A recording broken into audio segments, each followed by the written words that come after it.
Right, so I guess what everyone is trying to figure out is what exactly went wrong in the NFC East.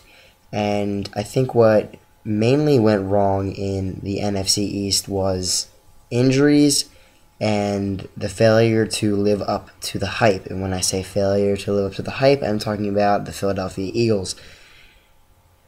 The football world was pretty much surrounded by the off-season acquisitions that the Philadelphia Eagles made. This previous offseason, they signed Jason Babin to a 5-year, $25 million deal. Colin Jenkins to a 5-year, $25 million deal. Babin's was a $28 million deal.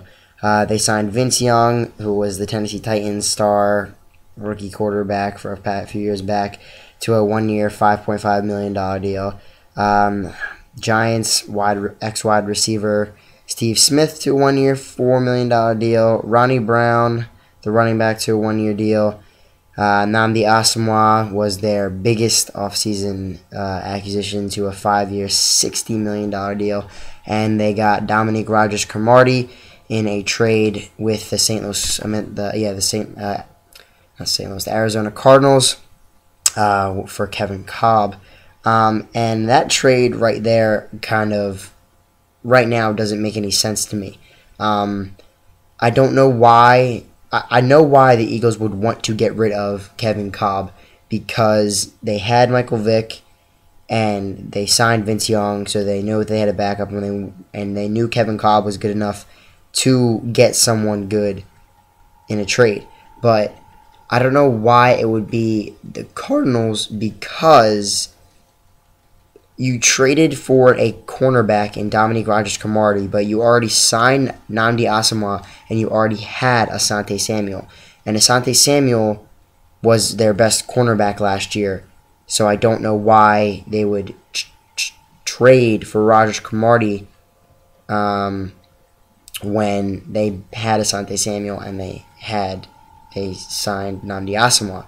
So that right there doesn't make any sense for me. If I was the Eagles, I would have traded Kevin Kolb for a scrub defensive player and some picks, and I would have re-signed inside linebacker Stuart Bradley. That's what I would have done if I were the Eagles, but I'm not. Steve Smith, once again, that's another acquisition that probably could have helped the Eagles a little bit more if they used him a little bit more, but they already had enough wide receiver guns to go after, so I don't know why they would need to sign Steve Smith. They had Jeremy Maclin, they had Jason Avant, they have tight end Brent Selleck, and they had running back LaShawn McCoy. And Ronnie Brown, he was okay this season, but Steve Smith in 2009 had 1,220 yards and 7 touchdowns. And then in 2010, he was plagued by injuries with the Giants, but yet he only played 9 games, but yet he still had 529 yards. But that's not everything. But he still averaged 11 yards per catch. And then the previous year in 2009, he averaged 11.4 yards per catch. And this season with the Eagles just was a joke. See, Nnamdi Asomugha for the Eagles has. To be honest, I don't really think everyone has recognized what he actually did for the team. Nnamdi had 40 tackles and 35 solo tackles, and he had 3 interceptions. And the previous year, he only had 15 tackles for Oakland. Now that is a huge jump and leap. And he, honestly, I think he's been good with the Eagles so far. Now, when we talk about the Cowboys, their star receiver, Miles Austin, was plagued by injuries as well. He was plagued with leg injuries, so he missed 6 games. But in the games that he was in, he still didn't live up to the hype of a superstar wide receiver. And yes, Romo still had Dez Bryant, and their defense isn't all that great either. Their star, DeMarcus Ware, he's still having an amazing season. But Tony Romo, as a quarterback, has completely fallen off. Tony Romo is a terrible quarterback. He is awful. He's not going to go anywhere anymore. After a few years back, when they made the playoffs, he was a great quarterback. Well, a couple years back on Thanksgiving, when he threw for the most touchdowns on Thanksgiving Day and all that kind of stuff and everything. But Tony Romo now has fallen off the face of the planet. He is a awful quarterback. And with the Giants, Eli Manning having a career season, having an amazing season. Definitely not throwing as many interceptions as he did last year, even though half of the interceptions he threw last year were in and out of receivers' hands. Victor Cruz. Do I have to even say anything?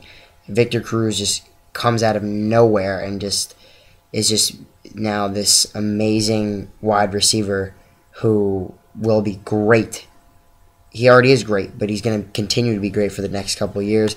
And then, honestly, another injury prone are Giants wide receivers Hakeem Nicks and Mario Manningham. Their two top receivers are going down with injuries almost every single week, and the same with their defense.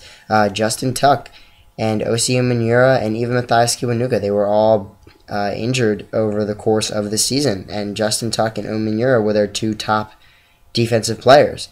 And then even their rookie cornerback, Prince Amukamara, had that light foot injury in training camp. So when you really think of it, the NFC East was plagued by injuries, where the Giants and Cowboys were, but the Eagles weren't. They just didn't live up to the hype of signing all these players and having no one do anything. The only two players on the Eagles that actually put in work were Jason Babin, who had an amazing season, and LaShawn McCoy. Well, Michael Vick was plagued by injuries this season too, but I mean, you still had a bunch of solid players on the team to finish it up for you. Not even going to talk about the Redskins. The Redskins are just another team who's having an awful season and who really need to start refiguring their coaching staff and their offensive additions and their defensive additions, and they really need to start making moves over the next couple of years, or they're not going to go anywhere fast. So yeah, that's my talk on the NFC East, and thanks for watching.